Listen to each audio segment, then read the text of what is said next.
2nd August 2025 is the day today, and it's a Saturday.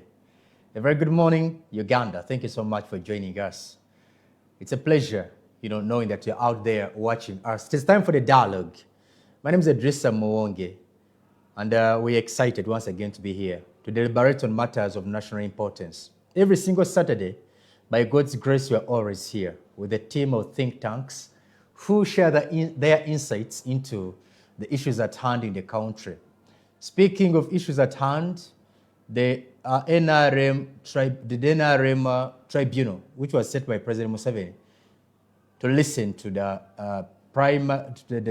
electoral queries that emerged from the NRM primaries, extended its stay by 2 days because it wants to extend to entertain, rather to accommodate all the queries from all the aggrieved parties of the national resistance movement. This tribunal was set by President Museveni so that we don't see so many people, break away from the NRM to contest as independents or to join other political parties, like we've seen some people say. We've had some people who are aggrieved, contemplating joining other political parties, citing the unfairness in the national resistance movement. Now, to prevent this, President Museveni established this tribunal to listen to these queries. It was supposed to end its work Monday or Thursday this week, but it extended its stay by 2 days because it wants to accommodate all the queries. Away from that, the Democratic Index and the Freedom Index. These ones are research organizations. They have cast doubt on Uganda's democracy. They also cast the doubt on the Electoral Commission. For its credibility is under question. Its credibility to hold free and fair elections. It's being questioned by the Democratic Index and the Freedom Index. This, they say that it comes as a number of Ugandans don't show trust in the Electoral Commission. I mean, I think it's a huge writing on the wall that after every election, Ugandans are discontent. A section of Ugandans, I should say, that they are discontent. They are not, satisfied with the results as announced by the Electoral Commission. They kind of express, doubts, saying that there could have been cheating here and there. And you also remember that the presidential petitions judgments that have been made, they all show that indeed it is true. The election has not been free and fair. However, they add that that was not enough to, overturn the results. Now, from the NRM and the Electoral Commission, the National Unity Platform, President Kyagulanyi Ssentamu launched his portrait, the picture they are going to use for campaigns. That is how serious they are. A nomination of candidates is still also undergoing the National Unity Platform. Remember, their slogan this time around is protest, vote. Welcome to Dialogue once again. My name is Edirisa Muwonge. I've been joined by, from the extreme end, I have Counsel to Muwonge Humphrey. Good to have you, Counsel. Thank you. How are you today? Good to have you here. How is it? I'm okay. As usual. Pleasure having you. Thank you. Yep. Otim Levia Konapeso is sitting in the middle here. He's a political analyst and he's NRM leaning, I should also add, in case you listen to his views, don't say the man is biased. He already has a known political party that is leaning, Thank you very much, my brother Edirisa. Good morning to the viewers. Good morning to the BTM family, where, as usual, we're always here to share keynotes and Yes. very developmental, pertinent issues that should be able to develop our country. Sure. And also to help on policy formulation. Thank you very much. Pleasure. Gentlemen, I should start with you, Counsel. I was reading a report from the Freedom Index, Democratic Index rather than the Freedom Index, yes. Yeah. And they are saying that Uganda's democracy is still below standard, below the expected. They also cast doubt on the Electoral Commission, where they say that it doesn't have the capacity, or it has not been holding free and fair elections. Considering what you've observed, I think you may have observed like 3 or 4 electoral cycles. Me, I can, recall the 1996. That was little, but at least I know people who are contesting. Now, consider what you've been observing. Is this really true that you feel when it comes to democracy in this country, it is still wanting? We have not reached that stage where you feel that, we are now, have attained that line where we feel that our democracy has really grown. Thank you so much, Edirisa. When we talk about that report, first of all, we must appreciate at which angle are they publishing that report, and where are they standing to publish that report. If you stand in America to compare their standards of living in Uganda, then somewhere you miss a point. You only need to come to Uganda to compare the standards of living in Kenya. Because those two can have something in common. When we are looking about democracy in Uganda and the report you are talking about, we need to look at where has Uganda come from and where is it going. For how long do we need to be there? Is it yet time to say that we are below the standard? Is it yet time to say that we are not yet going there? When you look at people who have conducted elections in this country and how elections are being conducted, is it yet the time to give up? I want to believe it's not a time to give up, and I don't want to say that the democracy of Uganda is below the standard. When we look at Uganda as a country, we must appreciate its origin and its background. When you look at our constitution, it tells us that looking at our previous conduct, looking at where we're coming from, we determine where we want to go. We are having 100, if you calculate very well, I think we have 120 to go to elections. But if you look at the Electoral Commission, the challenge we are facing at this country is that we want to do things we should have done before very late. The Electoral Commission should have started organizing for the 2026 elections in, I think, 2023. People would have that trust. People would really say that here we are going. So the challenge we are facing is that the Electoral Commission tries to prepare us for elections. At the end, even I don't know whether some people know that in the next 120 days we'll be going into elections. Parliamentarians are going to be nominated on the 16th and 17th of September. So, do people know the roadmap? Is this roadmap already with the people? Does the person from my village in Ntungamu know that my MP is going to be nominated on 16th and 17th of December?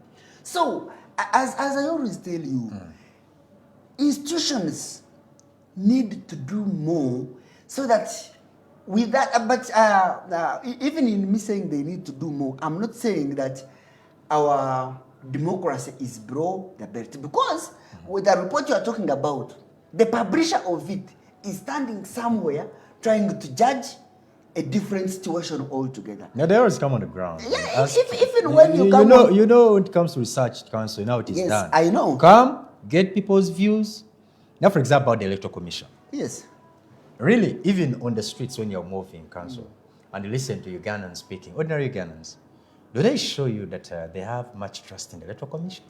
And that's why I'm telling you, Electoral Commission need to do more. It needs to do more because right now, everyone should be knowing that actually on this date and this is going to happen. I was wondering when I was looking at the election that recently happened of people with disabilities. Somebody didn't even know which kind of a register he was supposed to use to conduct such an election. Somebody didn't know that we get this general register and then there is a special register for the people with disabilities. And somebody is standing at a polling station to conduct an election. So really, the Electoral Commission must come out and do more. And So generally, is trying to say that the Electoral Commission and some other, of course, the organization, they have not done enough civic education. So what is lacking again? Civic education. civic education of our elections is really at the lowest. At the lowest. You will even find somebody in office right now does not know on which date we are going to vote for the president. He knows that in 2026 we'll have elections. But if you ask that person which date are we going to vote, you will be shocked. So, people, the Electoral Commission has made elections in this country look like casual thing. It should not be casual. This is change of business. We are trying to look for the leaders who are going to be with us for the next 5 years. You cannot take such a process. Leaders are going to trust our future. We are going to give our future too. So that process should not be looked at casually. It needs to be taken with seriousness, and every coin, every money given to Electoral Commission should be put to use. Let the civic education be done. Let Electoral Commission allow civil society organizations to do civic education. Electoral Commission is denying. Is it stopping them? It's not. It's denying some civil society organizations to do civic education. You don't want to give civil society organization to do civic education, but you want to accredit them as observers. Yes. How do you expect a person to observe something on which he has not trained a person on how to do? It should go hand in hand. If you have allowed a civil society organization to be an election observer, allow the same civil society organization to do some civic education. It's very important. Okay. Otim Levy. Yes. The Electoral Commission, according to these reports, it's not that trusted by Ugandans. Its credibility is in question, and leaves me wondering how should we even, accept what has been announced when we don't even believe in you, this Electoral Commission. In the faces of Ugandans, according to these researchers, it's not credible enough. No wonder after the end of the election, at the end of the elections, you hear Ugandans not satisfied with outcomes.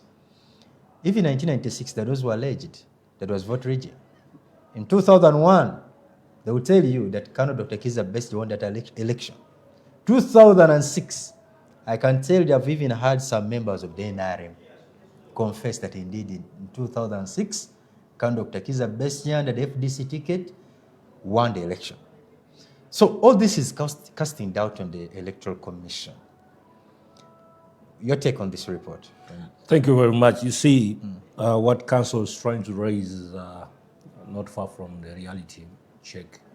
And then also going far to what you have stated, 96, 21, 06 to 11.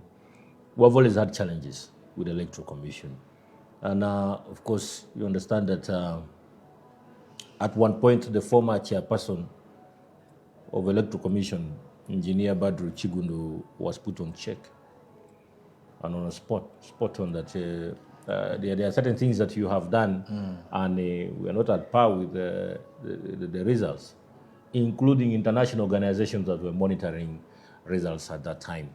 But to go back a little bit to the basics, the first thing that we need to do as a country is to see how we should educate the electorate. Electoral Commission's mandate is not only to hold elections and declare winners, but you should be able to sensitize people and then work hand in hand with the CSOs, with the Uganda Human Rights Commission, because at the end of the day, whatever that happens, they are the ones that are the guardians or custodians of trying to gazette for us leaders that should rather be able to propel for us growth in our country. So if there is no proper streamlined system in how Electoral Commission should work or should have an effective, productive engagement, then the people that are going to suffer are the electorates. Just like Council has mentioned, in one of his submissions that up to now, even if you were to ask, I've myself have done a field assessment, and up to now people don't know whether the main elections or the main And the other day you were telling us elections that are going to be in October or they are going to be in September or they are beginning in August. They don't know. So it should be the mandate of Electoral Commission to sensitize the people, But engage with the yourself, civil Otim, thank you society for reminding us. organizations. The other day we had Yes. you here, you were telling us that yourself, you have your own report, which you have not yet unleashed. You were in the field, That is gathering for- some information about the NRM Yeah, that is for NRM primaries, but that is But I think it also speaks volumes about yes. Some the of election. some of the solutions. They overlap.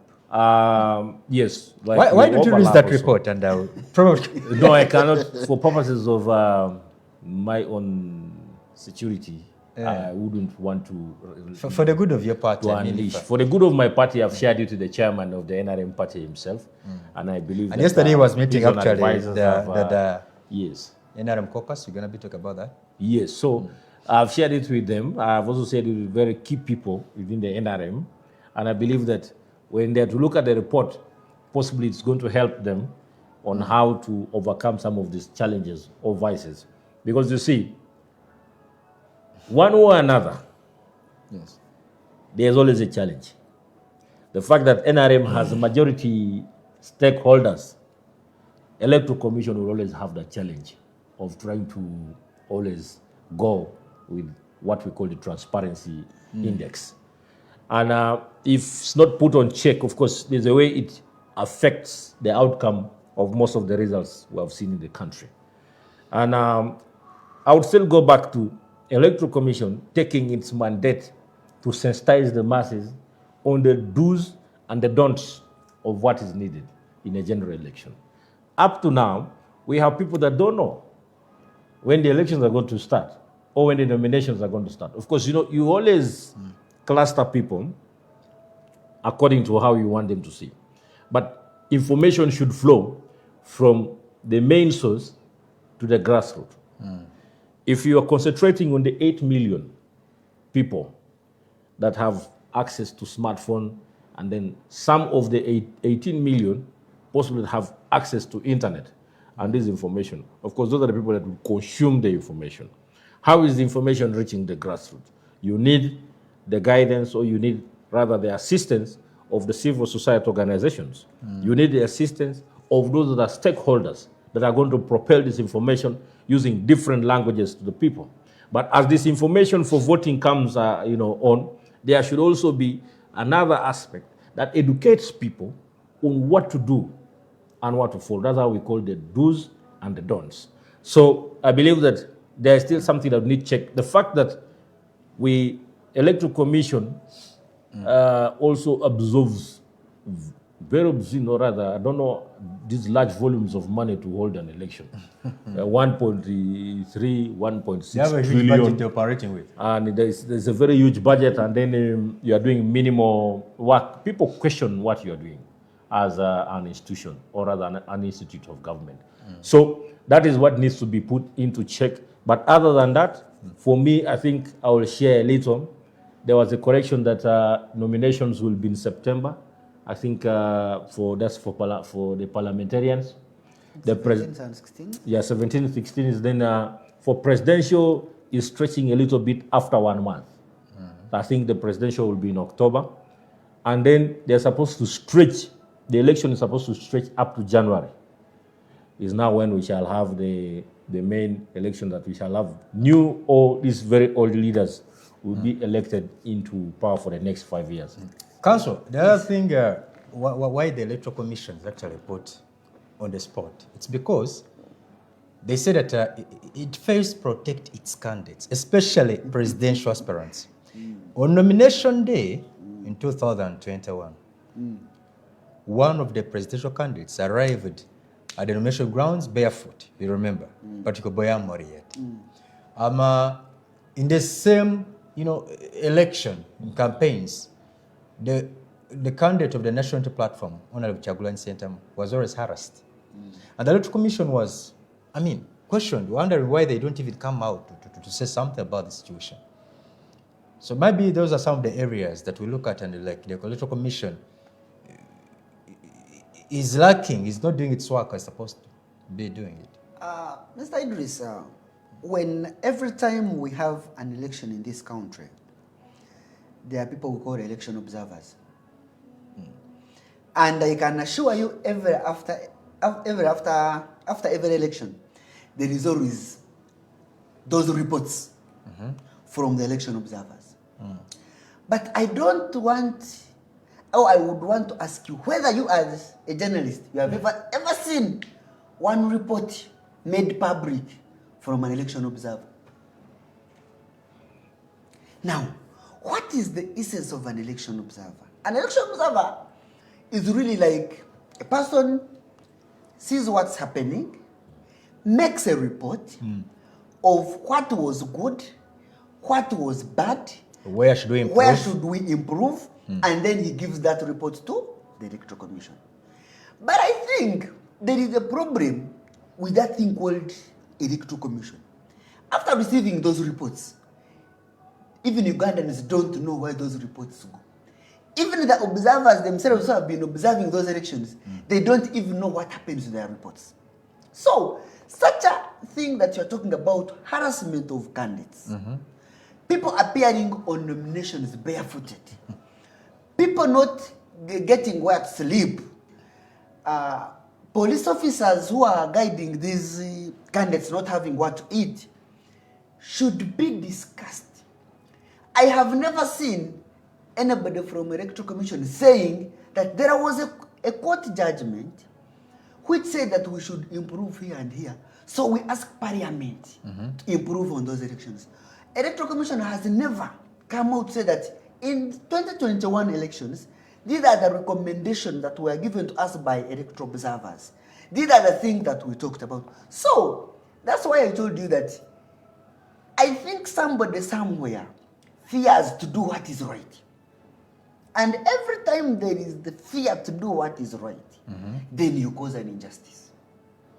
Because it does not happen to you and you're not coming out to condemn it, by the time it happens to you, there will be nobody to condemn it for you on your behalf. I heard you say that we're going to discuss NRM primaries, but let me first bring you this.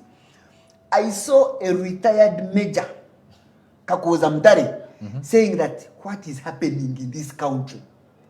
But the same Kakoza Mtare knows what he did to people in this country. I remember when I was growing up. That name, whenever I hear the name, bunching them on no pickups.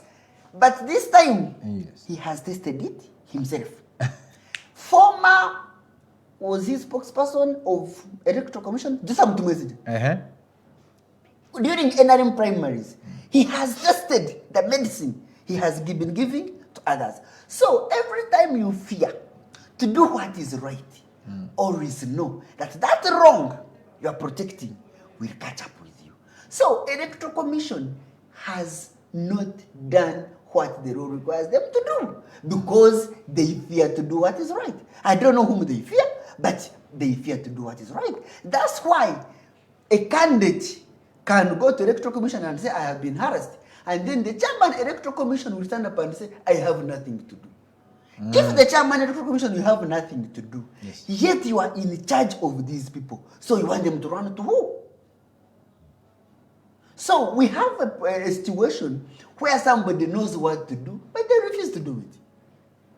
If a candidate comes to you and says, I cannot campaign peacefully, you are the chairman Electoral Commission, why don't you summon all the candidates? But realistically, Council speaking, because what you're discussing is the ideal.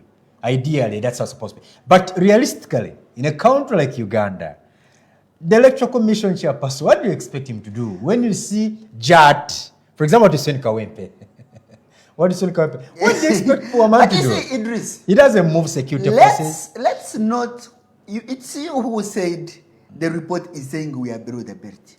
Do you know why we are below the belt? The report is saying we are below the belt because we have refused to do what is right. If you know you are the chairman of the Electoral Commission, he's a qualified judge. He knows the law better than all of us. Because by the time you're qualified to be a judge, that means you know the law more than all of us who are here. So it doesn't really augur well with me for the chairman, electoral commission, to stand and say, I have nothing to do. If you know you have nothing to do, stop receiving our taxpayers' money, resign, go home and sleep. Let another person come. But do we have anybody? I've seen only one person resign in this country. I think the director of UECDL. He has resigned. Resign, go home. Tell the candidate that I'm supposed to protect you, but I have failed. When you fail, you don't remain on the job. You pack your bags, go home, have another person. If we have 3 chairpersons of electoral commission resigning because they have failed to protect candidates, maybe not, we may have a change somewhere. But if you condone the wrong, then how will even the person They're not condoning it, maybe. No, by the time you tell me that you have nothing to do for me as a candidate, you cannot protect me, yet a wrong is being done at me and you are seeing it, then it simply means you are condoning it.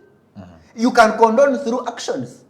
So Or through not doing anything. Or through not doing anything, yes. So if we have 3 chairpersons of electoral commission resigning because they have failed to protect, assume in 2021, no, in 2011, Chigundu resigned.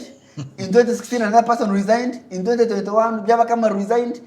Maybe in 2026, somebody will say, we are tired of chairpersons of electoral commission resigning. Let us do what is right. So even security will come and say, you see, every time there was the time, you remember the attack of the court by the black members? 2005, yes. The Law Society said, we are not going to court. We are not going anything. Even the judges put down and says, we need to protect the dignity of the courts of law. By the way, that act alone made people start respecting courts. These days, they are trying to come back, but they no longer arrest them from inside the courts. They wait for them to first move out, then they arrest them from outside. But on that day, they arrested people from inside the court, when the judge was even still seated. They said, no, we cannot have this. Now they are coming back, but they are arresting them from outside. You grant them bail, then they capture them from outside, but not inside court. So if we have people trying to show that we want to do right, maybe not. But again, what difference does it make, counsel? Because here, a judge gives, acquits the suspect. Yes. As the suspect is living in court premises, is rearrested. You see, so whether it's done in a courtroom or outside, for as long as it's in the court premises, I don't see any difference. There's still gross violation of the justice system in this country. You see, we keep on improving. The other time they were arresting them from when the judge was even still seated. But at least this time they are arresting them from outside the court. But maybe next time they will not arrest them. So we keep on improving. That's why I told you, if we had somebody resign in 2011 because of failure to protect a candidate, maybe 2016 would have done better. 2021 would be somewhere. But the Electoral Commission has decided for us, we shall sit and a salary, but we will not do our work.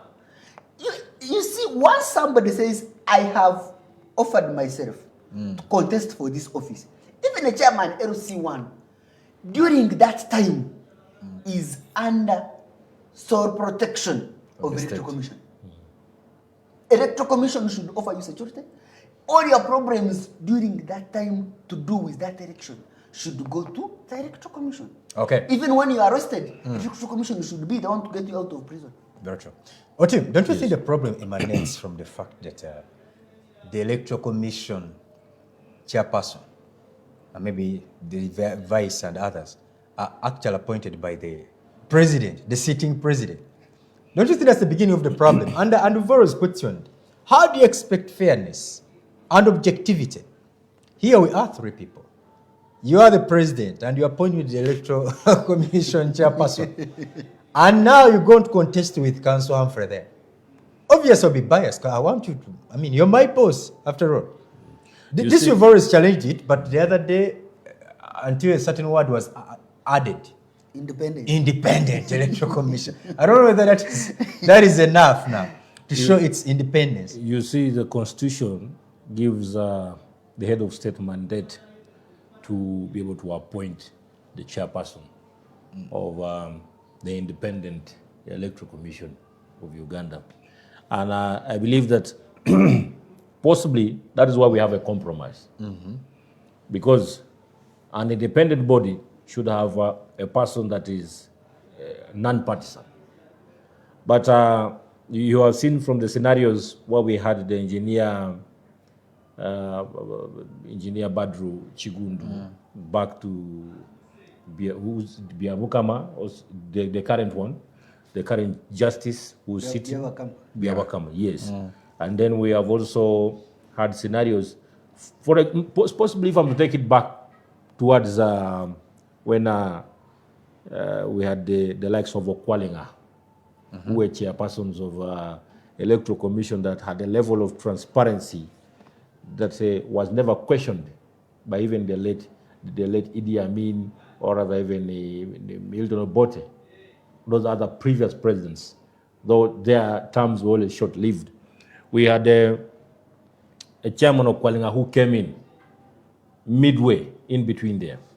And I'm told that he did very, very, very great or excellent work to an extent that the accountability had no defects or whatsoever. Whatever monies that remained were taken back to the National Treasury. So some of those patriots are people that we now look at as heroes. The current regimes, I don't want to speak a lot because possibly it can easily fault or touch someone the wrong way. But if you are to look at the current arrangements, we really have a challenge as a country because you see the Constitution still gives the president mandate to appoint the chairpersons of this electoral commission. And for the fact that there are people that also look at it as possibly a job and not service for the people, they tend to really put in so much of their own, self-benefits. You see, possibly if I have one term to serve as the chairperson of electoral commission, possibly is for me to do the thank you or the thanksgiving. To somebody. Never know that I can easily get another term in office. So you do things to appease me so that I can extend your stay. That is the current problem we have. But also, I also don't want to only fault Uganda as a country. We also have Kenya, the current chairperson of IBEC, has also been appointed by the current president. But remember, in the previous election, was it around 2017? Chebukati was the one that was. Remember when you overturned the elections? Yes. That level of independence, I think, is what counts with. So, of course, I was now going to that point. That you see, if Kenya has that level of transparency that an election can be overturned and then voting goes on, imagine how Uganda would be if the current chairperson of the Electoral Commission overturned an election and said there was irregularities. And then you go back and vote, but just imagine what would be the outcome. What do you think would happen? So those are some of the things. Tell me, what do you think would be the outcome? But of course, there will be a turmoil. Why do you think so? What council? How come in Kenya it never happened? No, Kenya has and yet it has a history of being more violent than us. Otimu is fearing democracy has. He's fearing the unseen. Democracy has because what you're saying, Mr. Tim. Yes. When you go back into history, I think Kenyans are proved to be more violent when it comes to us compared to us. That's true. When that chairperson overturned the results, yes, the incumbent came out and watered it down. First of all, he was like, how could you do that? You know how costly an election is. Nevertheless, they went back the polls. The person and court overturned it. Exactly. Court overturned it. So, and court told them I just wanted to raise something. We have two types of democracy. We have the streamlined democracy and then we have symmetrical democracy. Why I've termed it as symmetrical is because of how it runs. It runs in a pattern that if one is affected, the three can run. Now, if you're to compare Tanzania, you compare Rwanda, compare Kenya and Uganda, what type of democracies are we using? Ours is symmetrical. Should anything happen that an election is overturned possibly because they have cited irregularities and here. What are the other systems going to do? We have a defense system somewhere that is going to come and challenge what the Electoral Commission has done. Defense system. Should the High Court or Supreme Court take charge, we don't want a likely situation of 2005 occurring in our courts. So until we as a country change the way we look at the systems and accept systems to run systematically, then there can never be there can never be a fairness in whatever that we're trying to raise. Council here knows that. That first is we're trying to look at the Electoral Commission that is going to handle an election, and then we also don't have to forget there's going to be lots of violations eventually. We spoke about it. NRM would want to protect its voters. NUP would want to protect its voters. We also have the Democratic Front that has a stronger, support system in the Greater Massacre, also wanting to support the system. You haven't assessed We also that. have UPC. No, we've already done an assessment. Really? We also have UPC. Tell me the latest about Democratic Front. You saying that? We also have UPC. Maybe Castle will raise the point. We also have UPC that has strong grounds in northern Uganda, Which is being torn apart. Yes, but in northern Uganda, it has always remained intact. You can see the challenges it gave NRM during the by-election. So there's going to be a lot of mix. FDC is here. PFF also wants a few slots in parliament in the coming election. I've seen some of their posters, even for councillor, LOC 1, LOC 3. So they are also there. They're also fighting and trying to see how to create relevance and so on. So all this should be able to give you the kind of perception that Electoral Commission is going to face. The direction Electoral Commission is going to. Should not expect a bed of roses. Should expect a crossfire.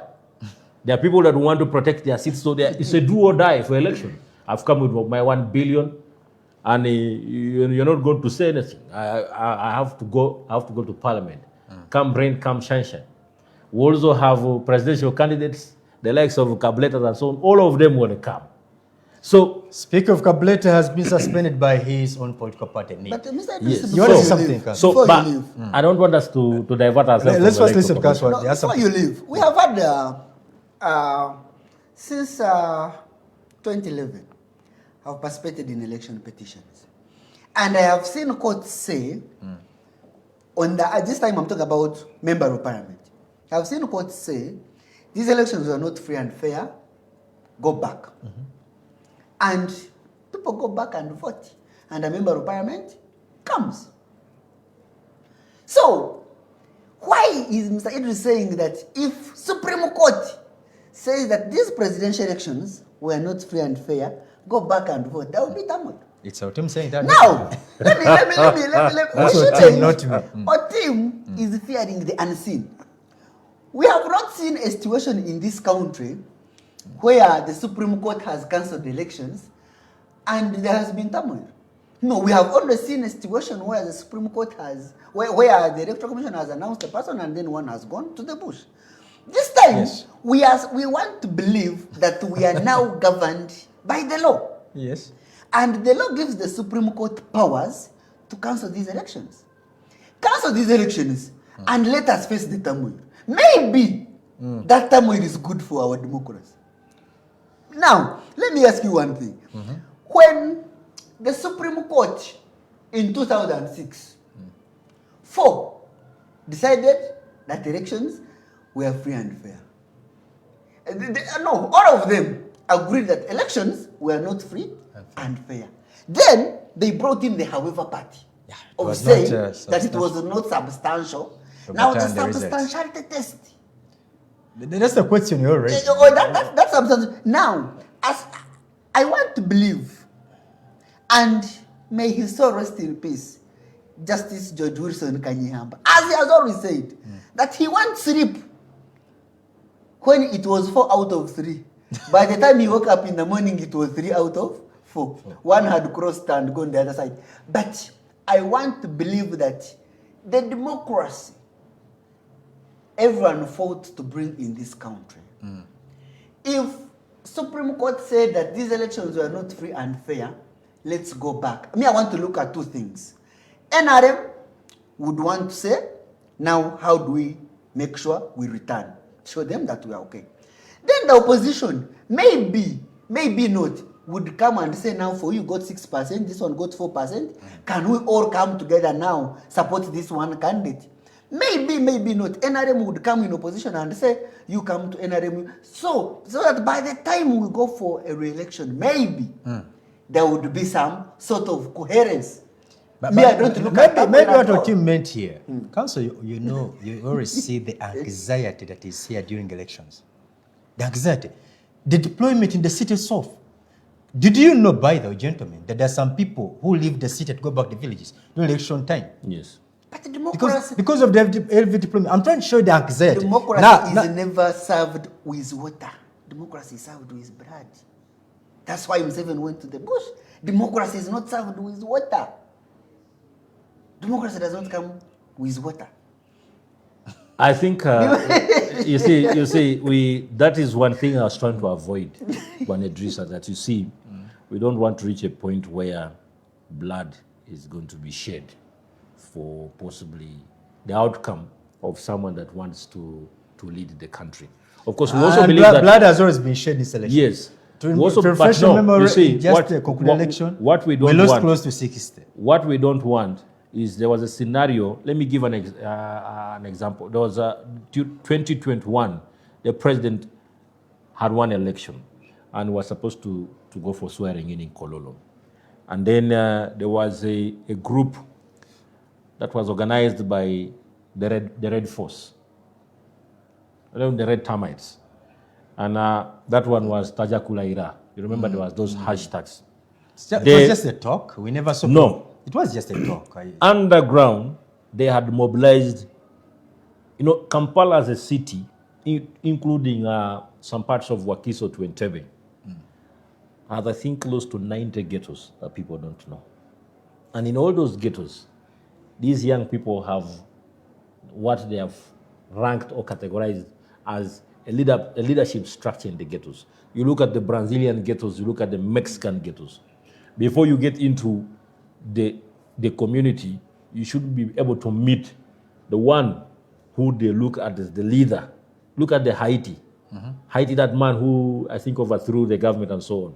So you look at such a system that is organized within our communities that you need to meet. I need to meet Muwonge Edirisa, who is going to help protect me when I'm into this community. I need to meet council who will protect me when I'm in the other community.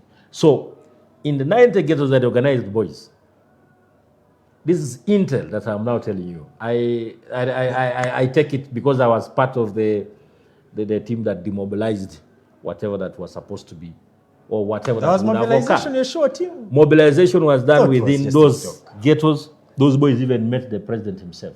Some of those boys. And confessed? That he possibly. They confessed? Yes, they confessed to the president. They told the president that, you see, it might be a lie, but the main orchestration of this idea or this plan is to taint your image in the international community.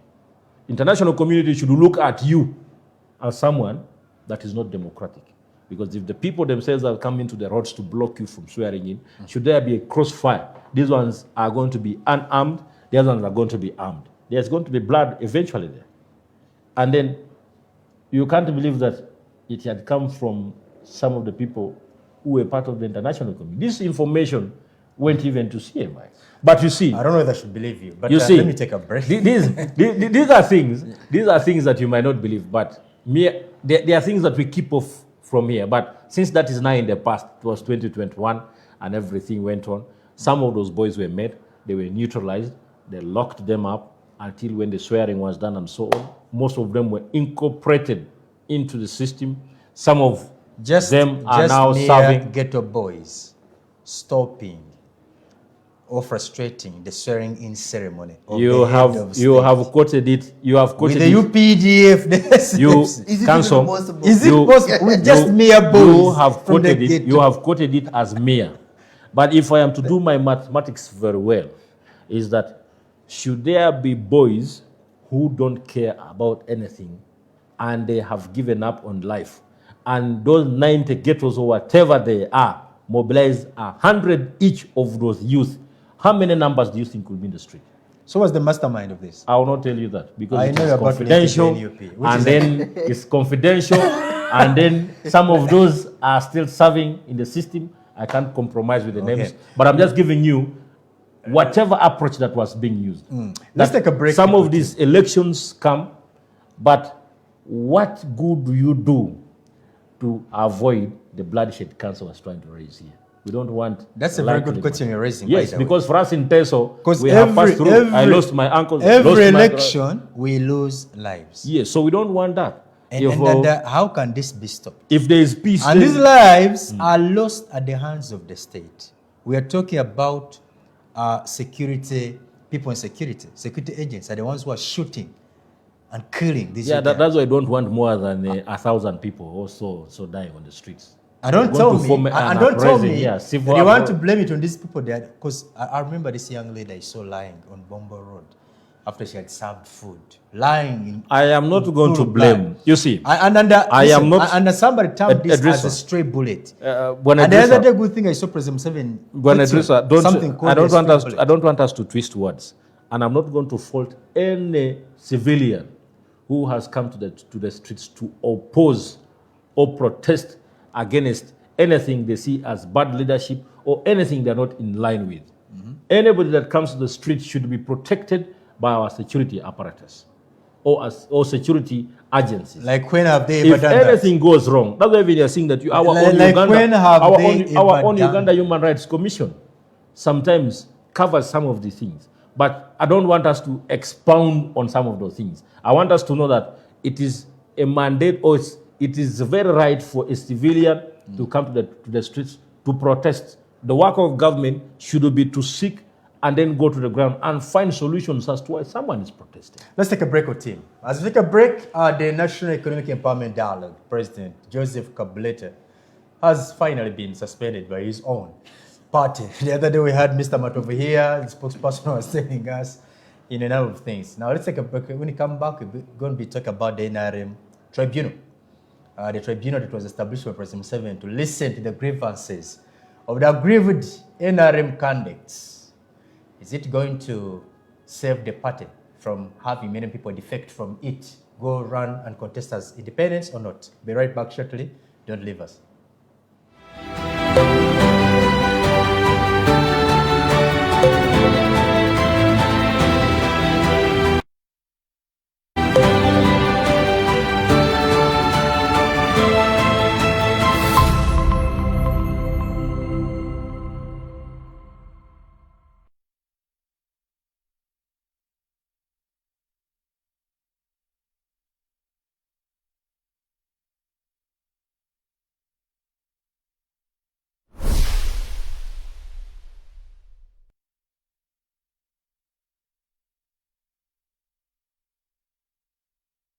Discover delicacy at Cafe Atu, your all-in-one destination. Whether it's the perfect cup of coffee or a satisfying meal, we got you covered. Indulge your cravings with our mouth-watering pilau, savory katogo, crispy chips, and tender chicken. Explore our world of cocktails and fresh juices for a truly special treat. Planning an event? Choose Cafe Atu for top-notch outside catering services. Benefit from ample parking. Stay connected with Wi-Fi and catch your favorite matches on DSTV. Cafe Atu offers food deliveries in and around Kampala. Hosting a conference, our center accommodates up to 1,000 people. Need a boardroom for a party or corporate meeting? We've got just the spot for you. We offer a free venue for birthdays and baby showers, providing complimentary photography. For those aspiring to become professional baristas, our barista school awaits you. Visit us at Albany Center, Level 2 on Ginger Road. Cafe Atu, where every occasion becomes a memorable experience.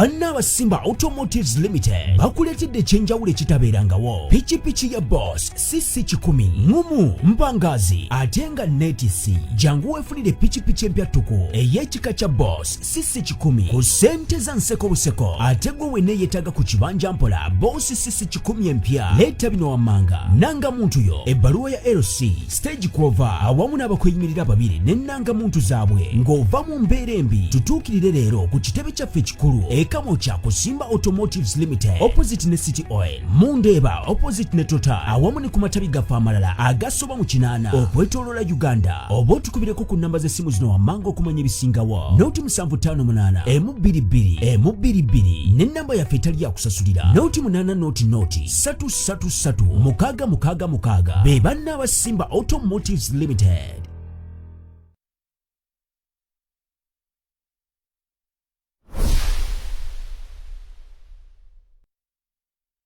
Never walk into spiritual explosions unprepared. So, 11 things to mark 11 years.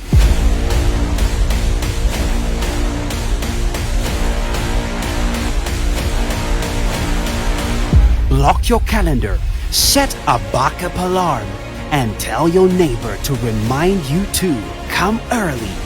Be the head and not the tail. Stretch your dancing muscles. No shy knees. Practice that hallelujah hope. Warm up your vocal cords. Get ready for the high notes and the victory roar or two. Position yourself. Take a front row seat in the spirit. And this is the year God wants to do things that are going to bust you out of the realm. I'm talking about glories that are going to break you out of the usual portal. I'm talking about anointings that are bigger than changing one nation, two nations, and a continent. Rehearse past victories until doubt starts sweating. Be part of the activities.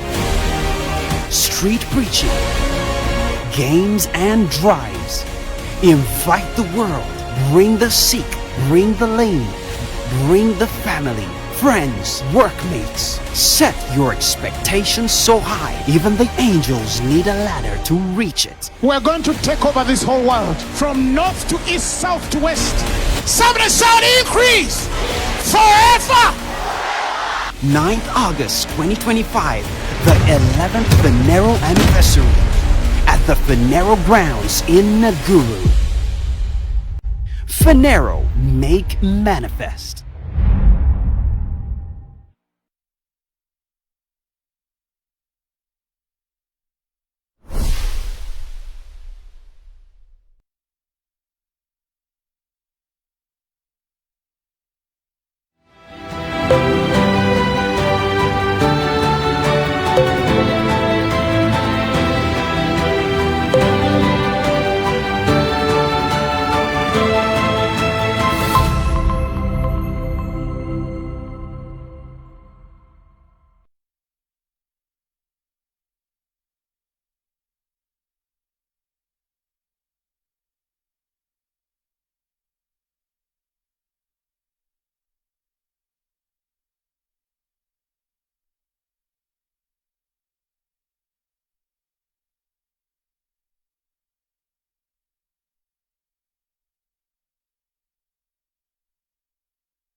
Glad you could stay with us.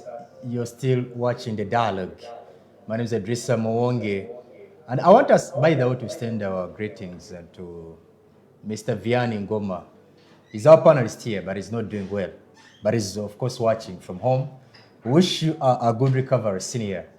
May the good Lord see you through. Gentlemen, before we took a break, we told people we're going to be discussing the NRM primaries.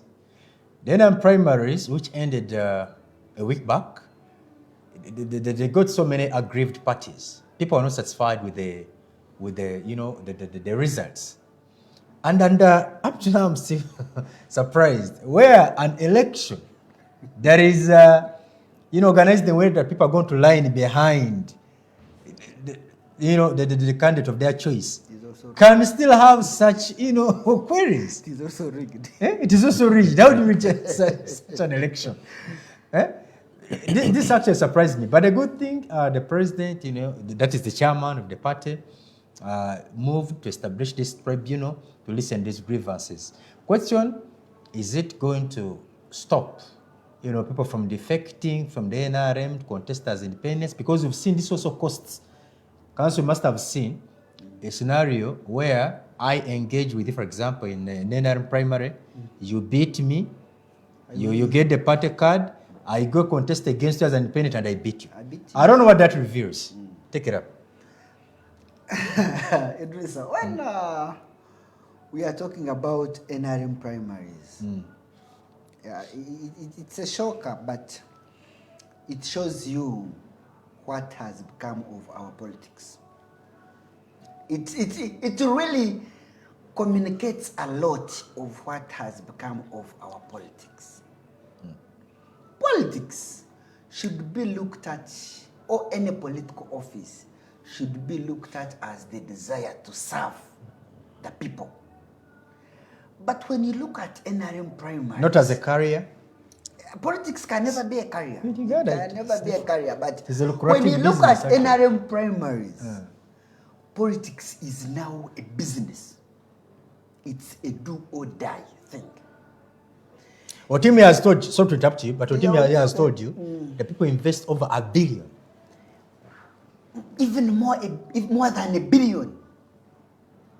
We as lawyers, sometimes we keep some information to ourselves, but you see somebody selling his house, his apartments on Entebbe Road to go into politics because you are here making arguments. And you're like, somebody's getting 3 billion, putting it in primaries, and you're like, okay, what is this that is in this thing? And when you add how much they are going to earn, Exactly. When you add what somebody is going does to earn, it break even? it doesn't even break even, but somebody shows you that I must be there. We are having an election where people are lining up behind you and they are counted 1, 2, 3, but somebody still tells you, I have been rigged. So if you rig an election where people are being counted 1, 2, 3, then what will happen? A secret ballot. In a secret ballot.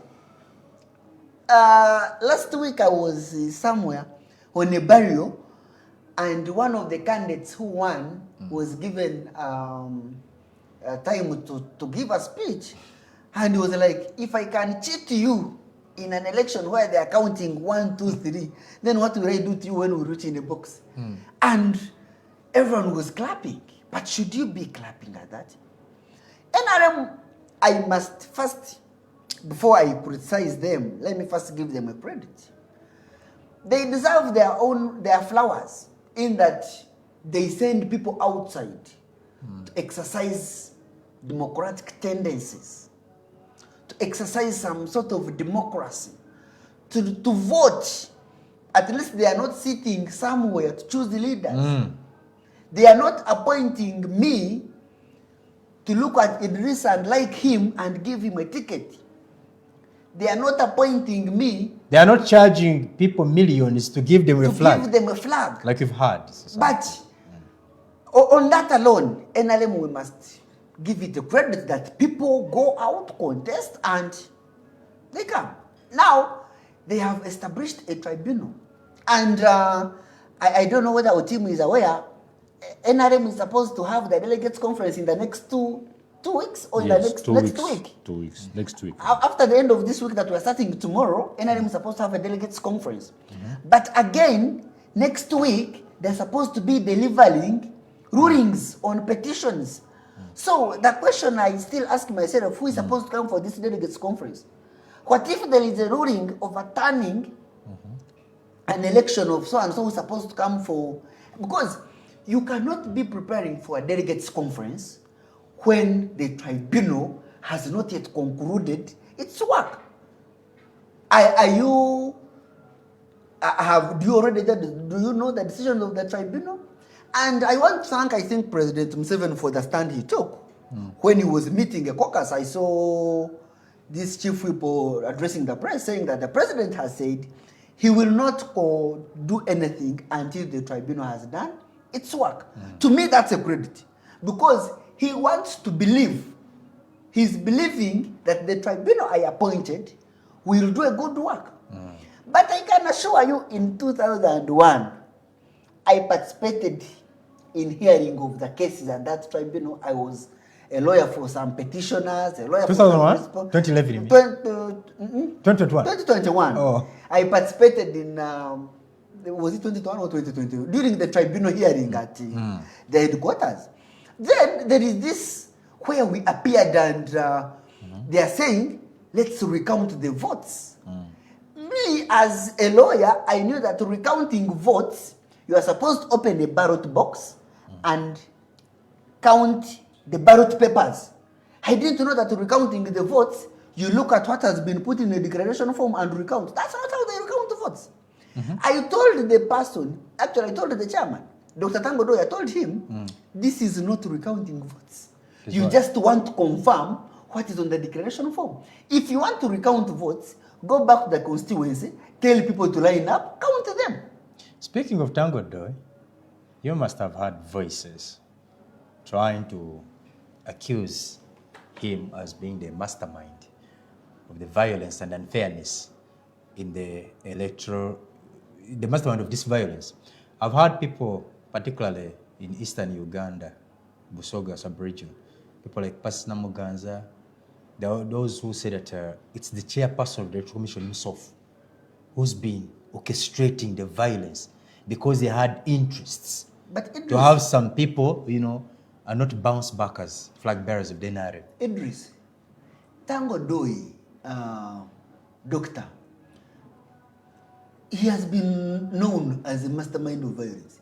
Even when he was the chairperson of Mwasa at Makerere, Makerere was always full of violence because of him You being... don't see Makerere in demonstrations. In fact, I want to believe that the President Museveni removing Tangodoy from Makerere was trying to reduce on the violence and demonstration that were in Makerere. Because Tangodoy, for him, he believes in violence. That's him. Even when he was the chairperson of Mwasa, he was always into those. So when people are accusing him of being the mastermind of violence, I don't want to confirm that he's the masterminder, but his character is speaks to that. Yeah. When he was the chairperson of Mwasa in Makerere, you know the things he did in Makerere. So when we are looking at NRM primaries, I want to believe that this tribunal has the mandate. But when they are giving them the terms of reference, I think the party must increase on their powers. This tribunal should have powers sometimes to award costs if they find that such a petition is a waste of time. Because not everything should be taken to a tribunal. You find a person has lost an election with a difference of 30,000 votes. Even when there was no violence, there was nothing. Then, when it comes to issues to do with academics, does this tribunal have powers to look into academics? Somebody tells you that, me, my academics, I don't have any certificate, but I only have equivalence. So why should we waste time with equivalence when actually courts may chase out these people? So the tribunal's powers... Why should courts chase them out when the National Council for Higher Education? But you see, let me tell you, even when the National Council for Higher Education has said this is an equivalent, we want to believe that the courts are still the expert of experts. Court will still look into it. It's not a black market that since the National Council for Higher Education, no. Yes, they can, but courts are experts of experts.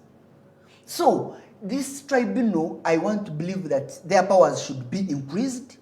They should have a bigger mandate than what they have now. It should not only be at rulings.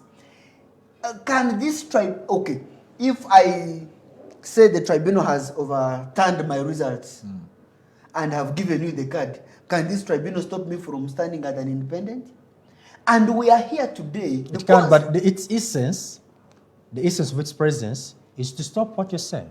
Having people run as But does it have those? Can it do it? It can't. It can't stop me from running as an independent. And by the way, with such that is happening. And now that you raised that, even the chairman of the party himself, I find him as someone who doesn't seem to have a problem when people run as independents. I'll tell you why. We've seen people run as independents, and after they've won, he even appoints them as ministers. So he's the one who's even condoning, people from, people to go on and contest as independents. You see, our president, is it last year, when he told us that he has evidence that the noob cheated during elections. By 1 million. Yeah, by 1 million. Then, yes, that should have been a good time for us to know actually what happened in these elections. But but for him, he has. I hope you didn't believe him. But, Did you? yes. I hope you didn't believe him. I believed him because if the president has evidence, Ah, who am I not to believe him? I mean, I looked at someone who's just Yes. wanted to call a joke. President Museveni has always given people a chance to live. And that's what I want to appreciate about him. President Museveni gives you chances, not until you exhausted them and he gets tired of you. But he has given everyone a chance. Even when you go as an independent, he still gives you a chance. Says, okay, since you feel you were cheated, go as an independent. Now, let me give you an example. And where does that leave the party? Let me give you an example on something I personally participated in. This was the last elections of 2001 in Rushen constituency. 2001. 2021, sorry. 2021 in Rushen. You participated. I participated. As a candidate? No, not as a candidate, as a lawyer. Okay. A flag was given, Tango Doi overturned the flag, gave the flag to somebody else. Now, I think Naomi Kabashara came as an independent against Rukutana, the flag bearer. So, that election. Oh, I remember the violence in that. Yes, that election. Even President Museveni wanted. But you remember also. Wanted to see what exactly happened. On whose side why? Rukutan. I was on the side of Kabashara. I remember the violence that was masterminded by Mr. In fact, he was even arrested subsequently. Yes, but I was on the side of Kabashara. But during that, even President Museveni wanted to see what exactly happened. There is the flag given. This flag has been overturned. Now, what is going to happen? Finally, the independent won the election. So, when NRM is doing its things, sometimes what I would advocate for is this tribunal to be given a mandate. And they should not use that mandate to make money from these candidates. Okay. Because you will find that somewhere, some candidates are being fleeced off their money in these tribunals. If there is anything that should be avoided. You pay money so that they overturn the election? You see, results? If somebody is paying 3 billion to be in primaries and he loses, you think he won't pay 100 million to change to get a ticket? Because everything is being commercialized. Everything is being commercialized. If I have gotten 3 billion to put in people and people have not voted me or I have lost, why don't I use a disguise of a petition and pay 100 million to get this flag? Okay. So we need to remove so much money from these politics and the tribunal. Political commercialization. Council, don't you think you are too late for that? You are too late to No, it's never late. Political commercialization. Let me tell you, it's never late and it's never late. Something can be done. Something can be done about commercialization of these primaries of energy. How do you think it should be done? No, you see, there are those who are proposing to reduce on the wages of these, political office bearers. Because what is attracting these people to occupy these political offices is the amount of money they earn. One of the It's a things that lucrative business now. They can't test that business. must be done, Mr. Idris. One, President Museveni must not appoint a member of parliament as a minister. If he starts from there, and somebody knows I'm just going in parliament to be a member of parliament only, we would achieve something great. Even if we don't reduce their salaries. But you see, somebody is paying, saying, let me pay one, you never know. I can be appointed a minister. Let us bring in Otim. Otim. Yes. Well, look at the tribunal. You heard what counsel saying. There are possibilities of these people being, bribed. They are not angels. And also, I've had some people already cast doubt. Some of the aggrieved members, they're already casting doubts on the tribunal. So, here is the tribunal that has been established to listen to these grievances, find a lasting solution. And the essence is to have people not to defect from the party position to go and contest as independents. No. You concede. If you have lost, go and throw your weight behind the person who has beaten you. Do you think this? You see, issues concerning NRM primaries, just like I've heard from council, has always been the effect of money in politics.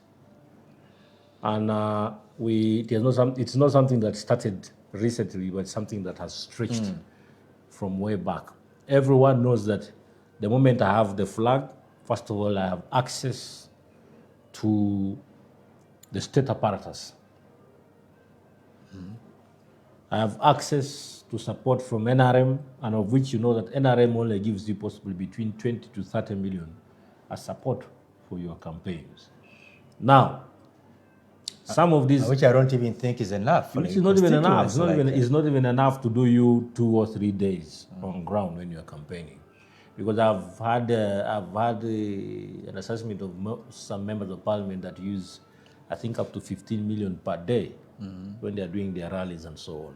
So having the commercialized aspect in campaigns or politics is what is really killing the mindset of people. I mean, see, most people these days don't even vote for merit. They vote based on the weight of the wallet.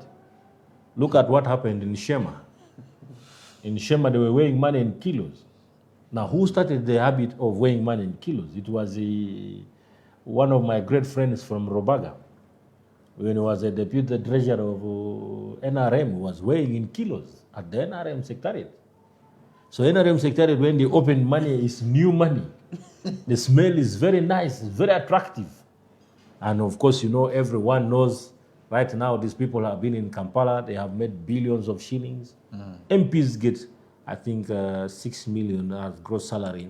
And then when you do an increment of the emoluments, possibly takes it to between 40 to 50 million. If you're to compound that money for the 5 years, it should be between 2 point something to 3 billion. That is the total turnover. So the maximum should be 3 billion. 3 billion. So 3 billion to an individual that literally has been a teacher from, let's say, a Kokoro or wherever, and then he comes to parliament and he has access to large volumes of money.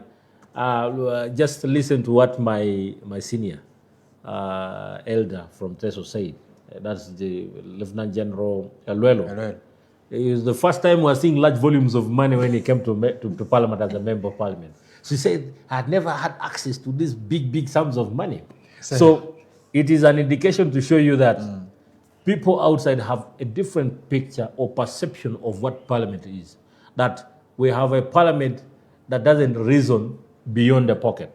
We have a Parliament, if you're to compare this Parliament with the previous parliaments, let's say the Parliament of, let's say, for example, the Speaker, the Right Honorable, and the former Vice President, Secondly, including the first Parliament that had Kadaga as the Speaker, you will find that it was more constructive. The discussions and the level of debates were well structured, well informed, and had a level of an effect or impact to Uganda or to the Ugandan economy. If you're to sit and do an assessment of the current parliament, you'll find that the parliament that passes mostly bills. It is degenerating, is it what you're saying? Yes, so there's a kind of deteriorating aspect, and I can attest Wait, to. are you questioning the ability I am of not our a current question. speaker? I'm not questioning, but I'm questioning the level of debates that are now being, structured in Parliament. It has literally reduced. Look at what the former speaker, Let Olanya, was saying. Olanya actually had come up with a concept. Yes, I was advocating for Yes, training that of these people. we are going to go into orientation. Every member of Parliament that is going to come into chambers has to come with well-informed, researched, and structured Not just waste time. information. You're not just going to come here and waste time on procedural matters and you don't know what you're saying. So literally to tell you that Parliament needs to see how to reform itself to become a pro-people, kind of institution. People have lost trust in Parliament as an institution. Going back to tribunal. Now, when we go back to the tribunal was constituted because the president saw a loophole in the first, in the first petitions that were chaired by Kango Doi, the doctor. Now that's the chairman of Electoral Commission. They are the first petitions that passed through him, and he saw there was loopholes. And eventually, the people that could have lost when he was chairing that constituted tribunal are already complaining. I have met a couple of members of Parliament that have failed, and they're coming as independent. Come rain, come sunshine. Some of them have not even wasted time to go for the petition. But just be rest assured, they are going to come as independents, because the Constitution of Uganda doesn't have that platform that prohibits anyone, any individual. I can contest in party. If the party doesn't want... If you have listened to these people... Richard Todd Wong came out and said that there should be no greed. Whoever that has failed should accept and then rally behind the one that has taken the flag. I've seen that only in Ntungam, the current woman MP of Ntungam. Immediately she lost the primaries. She congratulated the one who won and told her, I'm going to support you. No petition, nothing. That's exceptional. Now that's exceptional. What I want to raise, what I yes. want to raise is that I don't know why, but these are grieved people. Why do they attribute, their grievances? This one's so lost. They will tell you they're not looking at this person they're competing with, the one who won, but they all focus on Tango Doi and say you are the problem. Why are they having a problem with the leadership of the party and not this person they've been competing with? It comes with a level of responsibility from the party itself. Tango Doi is seen as the custodian, possibly is seen as the custodian of Electoral Commission that was steering the election. And then, if in places people have cited that declaration forms came with the different serial numbers from the ones that were given from the head office, then it shows you that there's a problem somewhere. The man saying that the declaration forms I have here have different serial numbers, but they also have inflated figures, because if I'm to compare with the tally sheet, things are totally different. I myself have been to the tribunal. I was there last week. I mean, not last week, but I was there on Wednesday for one of my very close friends, Honorable Modine. So I've told you that there are quite a number of petitions. To an extent, when we're interacting with one of the key people that is at the tribunal, he said today alone, I think they've had over 80 petitions. I saw the likes of Honorable Jimmy Mukwenzi. They are saying being they have petitioned. around 4,000 petitions. 4,000? No, 400. 400. But that You wonder whether they are very good to accord justice. That day, that day alone, there were 80 petitions. On average, they listen to more than 30, is it? More than 30. So, and of course the tribunal, yes, yes. So, when you were to listen to most of the complaints that are being raised by people, possible be things that even in the normal general elections that are being, handled by Electoral Commission, are the normal hearsay. Someone will tell you that in this area it was children that were voting. In this place I have videos of the candidate distributing money. In this place I have this and this. But I think then it's not so valid. Someone Someone tells you I have the tally sheet which is this paper. I want you to compare with all the declaration forms. But now you can compare with the declaration forms and then still find different figures. But you cannot, just like Council said, you cannot go and open a ballot box to count the votes that were casted. Because they are not there. You cannot go and tell the people you come and make the lines how they were. You are standing there. You don't have that evidence. So I don't think... Good that you raised that. Yes, That's where I find it hard. Yes, this so, tribunal, how is it going to... In my own opinion, in my own opinion as an individual, I don't think it is really going to add in more water, but it might be able to subdue a little bit of pressure that is coming to the party from its own individuals. Or just to harmonize. Just to harmonize. But I also want to give you an assurance that from the exception of Intungama, the lady, in the other areas, I want to assure you that the majority of people from the NRM are going to come as independents. We have very many, because the ones who lost from some of my own districts here, all of them have vowed to come back as independents. That's why I'm asking. That's why I was telling this tribunal.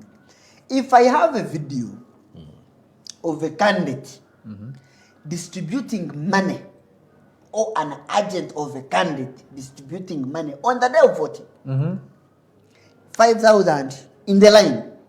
Video evidence. What else do you want to If somebody distributing warrant for the people to vote. No, another thing, Council. You see children as young as 10 in a line being counted. Isn't that enough to overturn that? You see, if such evidence is brought to court with the EC elections, that would amount to bribery. And bribery is one of the grounds to overturn an election. So why can't this tribunal be given powers that the moment a candidate produces video of your agent, because the acts of an agent are acts of the principal. I want to believe. If I have appointed you as my agent, whatever you do, I have authorized it. So if somebody brings the video, holding your post, distributing 10,000, why can't the tribunal be given power to know that this one amounted to bribery, and as the party, we don't condone bribery. Good thing you're a lawyer. Good thing you're a lawyer, Council. Good, yeah. Is this kind of evidence acceptable in court? Video evidence, what? Lately, well... It's acceptable. It's acceptable. Very much acceptable. But you remember, one of the people on the tribunal was addressing the press conference, telling how their mandate is limited. To me, the mandate of the tribunal should not be limited. The tribunal should be able to stand and say, we have seen acts of corruption in this video. Do you deny it?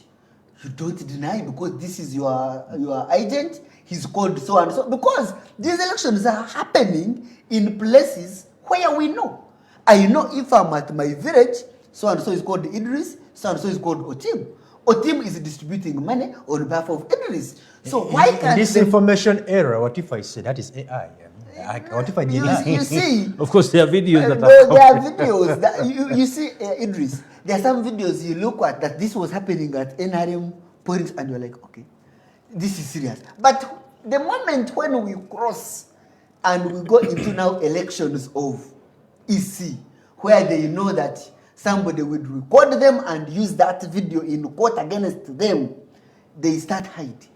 So why should you hide when actually the same thing, I want to believe that what has been taking place in primaries should be like a reflection of what is going to happen in the general elections. Actually, it should be, it should be whatever that is happening in the tribunal today should be a lesson to NRM as a party to try and see how to streamline its own members from using some of these systems again. Because I'm telling you that not only are we going to see 400 petitions here, in the main election, we might even see 1,000. And those 100 petitions of member of parliament. Members of parliament. LOCs are not there, LOC 5s and so. For me, as an individual, in my own opinion, I see that this is just a method to harmonize is on individuals. But then I don't want us to cut out the aspect that we're going to have a number of independents coming. But of course, there will be a part of Let's first take affiliation. another short Yes. break, gentlemen. When you come back, we'll be sharing your opinion on what befell.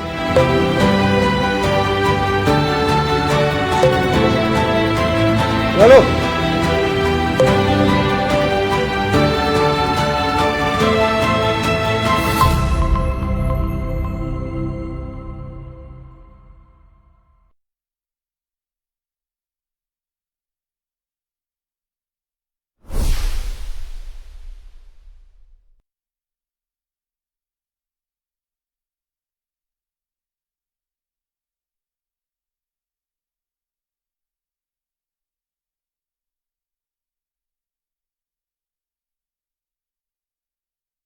Omusawo Abubeka Rashid Lukwago nsangibwa makindye ku bitaala eby'okumubaraka wotujjanjabira endwadde ezisinga okuba ennyingi endwadde nga athima endwadde nga alaje okusannyalala kwa buli kaseera okufuuyisa okumuukumu okulumwa mu ndira abakyala ogenda mu nsonga n'olumizibwa ozibuuka tugenda mu bulungi luma omugongo olumwa ulcers totumbira buli kaseera lwepika buli kaseera tofuluma bulungi ofuna ekikeete kya buli kaseera olumwa amagumba okulumwa amagulu omwana abuuza olimedde okuzaala kusannyalala n'abamye okunafuwa tosirikira bulwadde gyokoma okusirikira obulwadde bwongera kukula nakukosa kisinga ky'olowooza tosirika na bulwadde yonna gy'ogenze ne kigaana nze ansa ndi makindye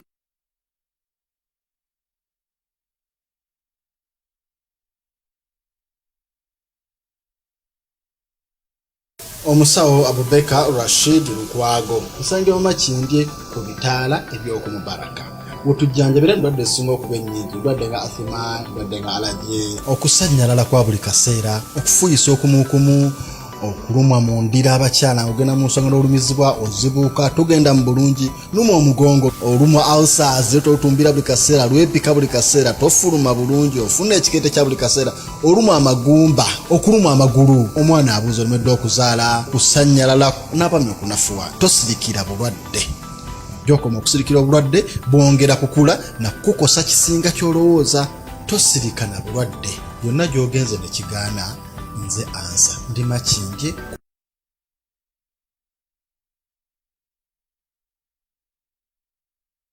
mubaraka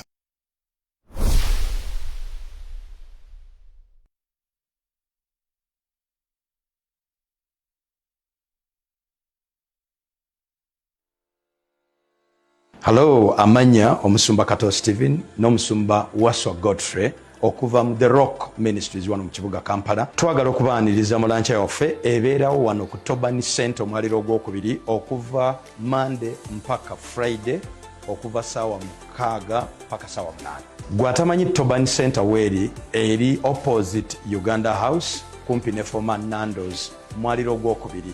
Gwe yeetaaze counseling tuliwo olwokubiri n'olwokuna okuva essaawa 4 ez'okumakya mpaka saawa 6. Counseling ya bwereere. Tuli mu kuyigiriza Kristo yava mu ggulu nga ye Kristo atuuka ku nsi nga talabika kuba ye yali mwoyo yali Katonda yali kigambo bw'atuuka ku nsi nga talabika yali yeetaaga omubiri ogulabika Katonda n'amukolera omubiri ogulabika Kristo atalabika n'ayingira mu mubiri ogulabika omubiri ne baguwa erinnya Yesu atalabika ayingidde mu alabika asisinkana abalabika ng'akozesa alabika ffe abalabika tuwulire amawulire g'oyo atalabika ng'ali mu alabika naffe abalabika tufune atalabika mu mibiri gyaffe egirabika kye tuliko wano ku Tobani Center twegatteko buli lunaku.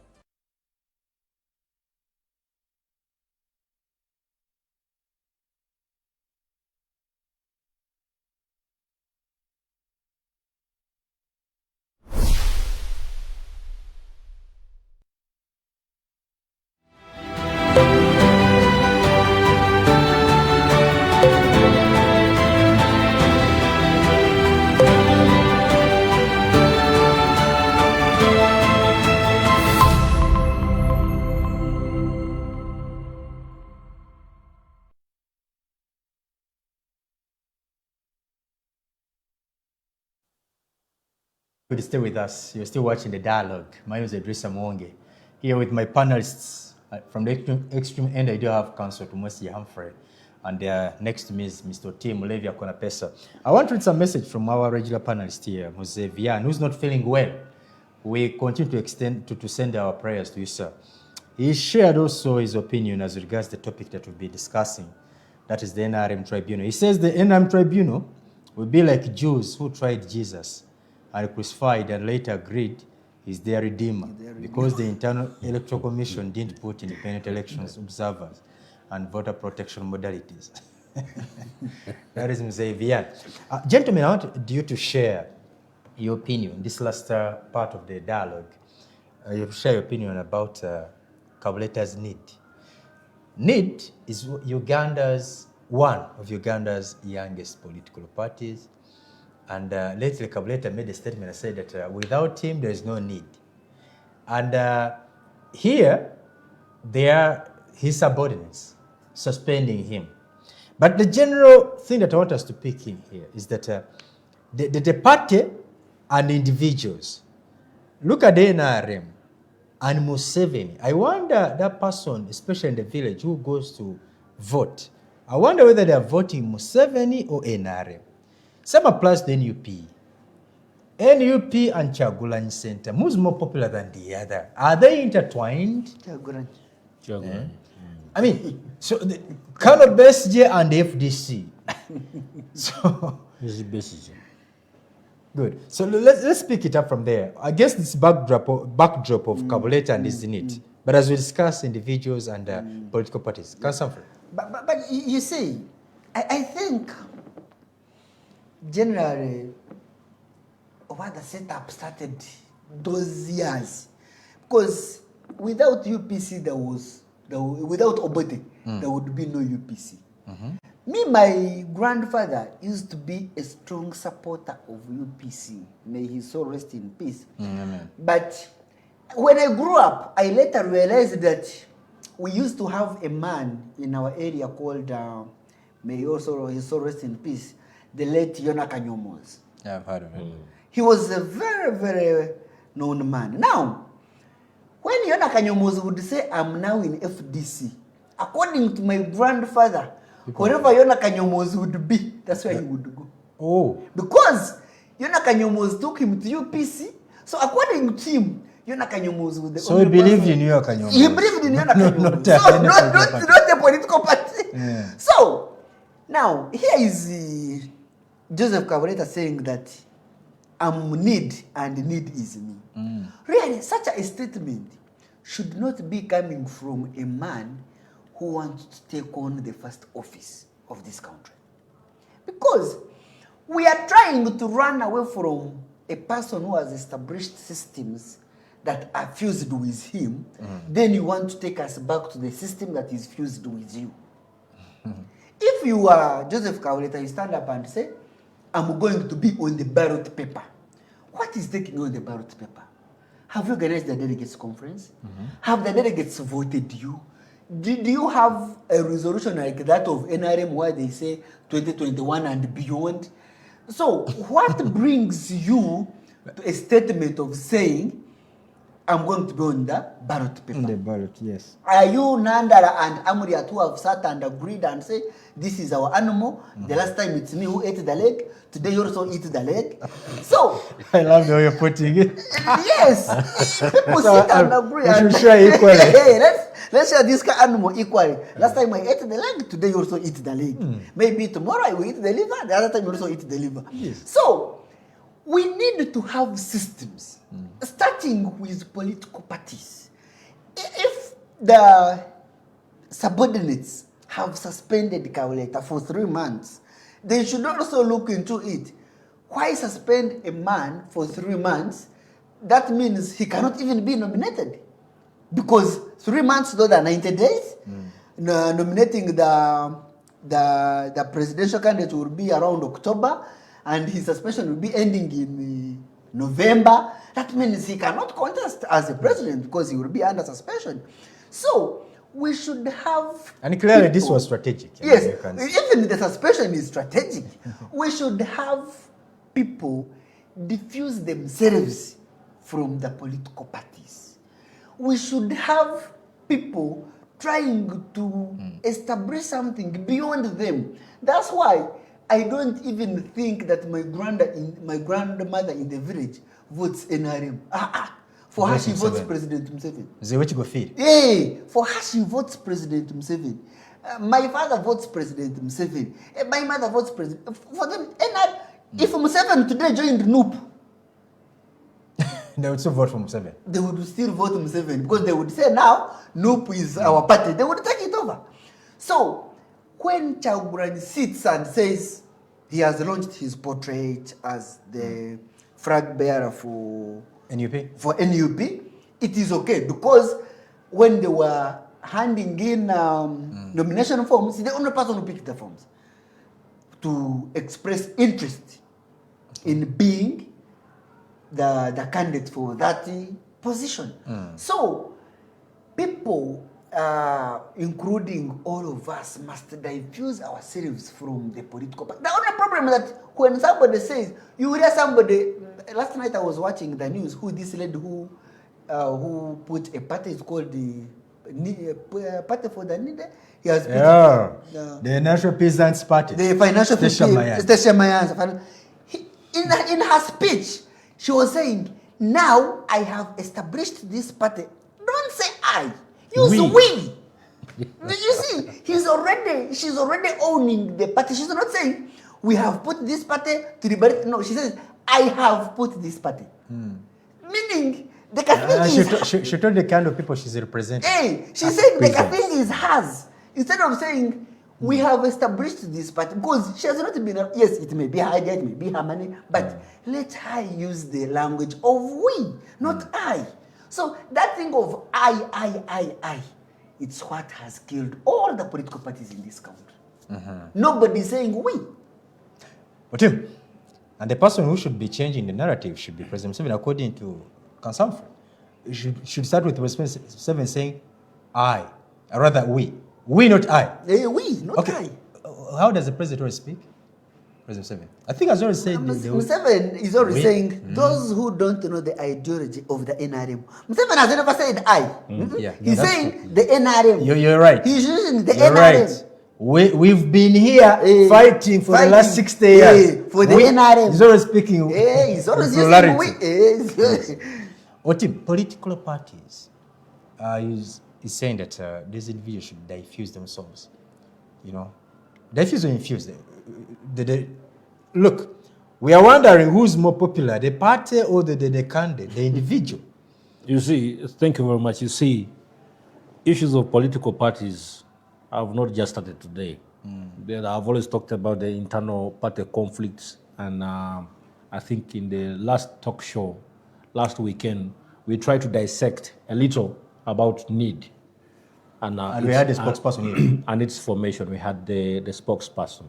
Now, if you have to go back to the 60s, when Milton Obote launched UPC, I think by then, you recall that most of the individuals that you see today who are a bit elderly were part and partial of UPC as a party.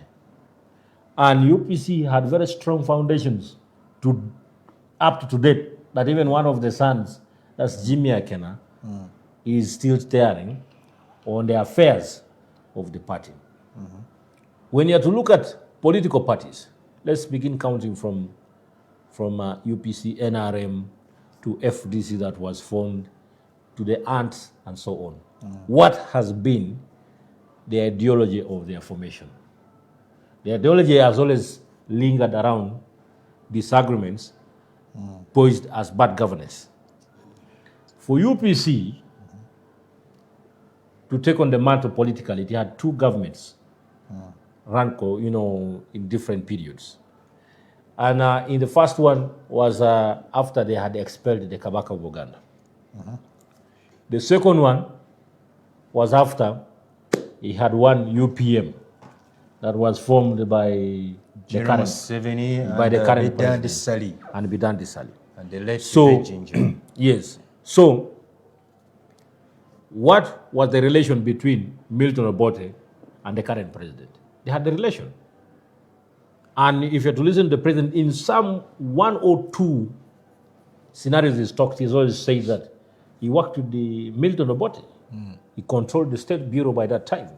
State Bureau was in form of an intelligence agency that was able to craft information and feed to the president's office on all the affairs, checking from the government, businesses, to the communities. That is how it was operating. The president came, President Museveni came, and he came with UPM, which transformed to NRM that we're seeing today. What has been the ideology behind the formation of these parties? There's always been conflict of interest from most of the individuals that see. FDC had conflict of interest, where one particular senior candidate was being called a mole. He went and created his own party.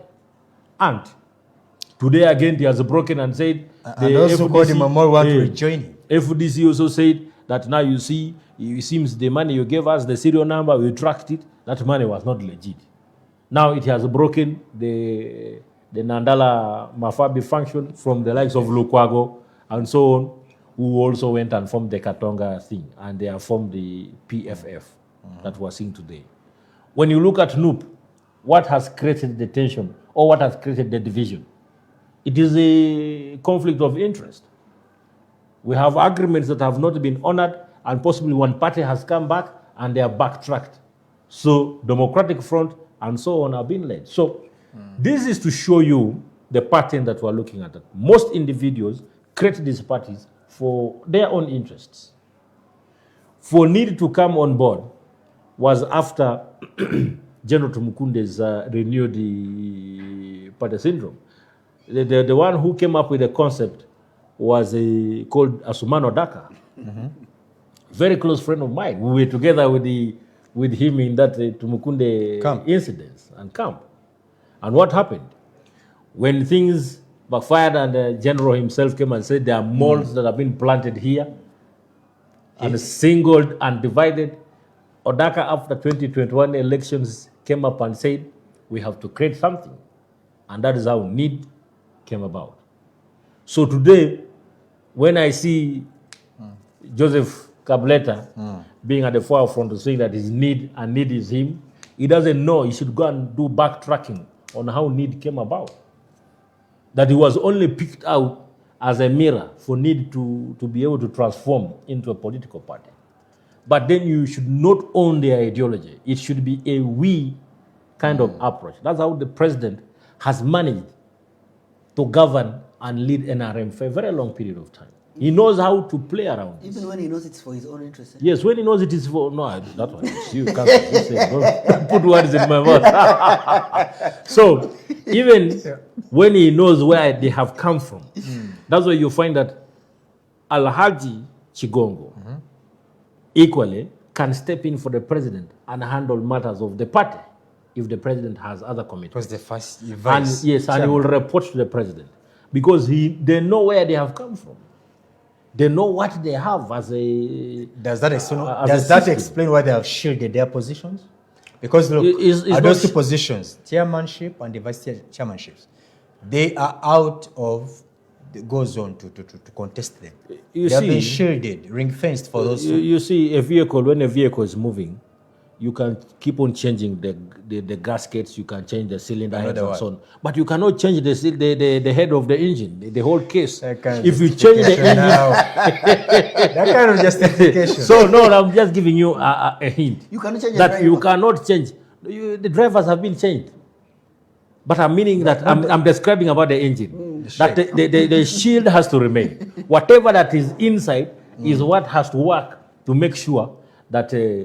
possibly engine produces power for it to be able to move. So just like NRM, that there are people who are looked out as, in case they stepped down right now at this point, NRM will not be what it is today. I'm giving you an assurance. If they stepped down from those positions, NRM will cease even to exist. Because there's a lot of conflict within the interiors of NRM as a party. Do you know NRM had a time when they thought that without Amama Mbavas there is no NRM? Yes, it was there. But isn't it there? Without but it affected. To an extent, you remember when Amaba was Because you ran away with the register. He went with our register. No, he went with the original registers up to today. Is NRM Up to there? today, we are counting numbers that are not there. They have restored the register. No, do you know that even in the tribunal, some of the people faulted some of those NRM supporters as FDC noob. They are not convinced and they don't trust their own registers. So that is to show you the damage that occurred when the Right Honorable Amama Mbabazi stepped aside or left. But has that damage stopped NRM from being a party? But of course, you see, in one way or another, Elder Mama still has is an advisory to the Council of SEC. You remember he goes to attend SEC meetings. Him and Rukana Rugunda, they still attend SEC. That is to show you the level of confidentiality that is within this, the level of trust secrecy that we are yet to know. Yes. We have to get out of here, but your last words, Councillor Fresh. No, thank you. Now, as he's saying, let's have parties separate themselves from individuals. And when you separate from individuals, after them, then maybe the party moves on. I want you to look at example of South Africa, ANC. ANC, I think, does not depend on individuals. With or without you, They will fire you. We've seen them fire the yes, they fire the chairman and the party moves on. So, if we can have individuals letting these parties work, but you see, somebody cannot allow because he knows I need to get a member of parliament and maybe get some money. Money is always the most thing that has killed our political parties. Okay. Your last words, your team must get out of here. Just like Council has said that we differentiate as we're getting into the general election, let's mind about what the outcome that we want, the type of leaders that we want as a country. Are they leaders that are going to steer us to the next phase of development, or should it be a level where we're backtracking? So we have to watch the candidates who are going to choose. For us as panelists and those that come on media, it is to give you our own opinions. These are our opinions. They're not opinions that we're sharing possibly for you to inherit and say that these are yours. These are our opinions. And as we share with you, is to give you an insight of what can be the likely outcome if we make either bad or good decisions. Thank you so much, gentlemen. Councillor Humphrey Tumwesi there and Mr. Otim Levi Akonapesa. Thank you so much, our dear viewers. We've come to the end of this edition of The Dialogue. My name is Edirisa Muwonge. Till we meet again, goodbye for now. See you then.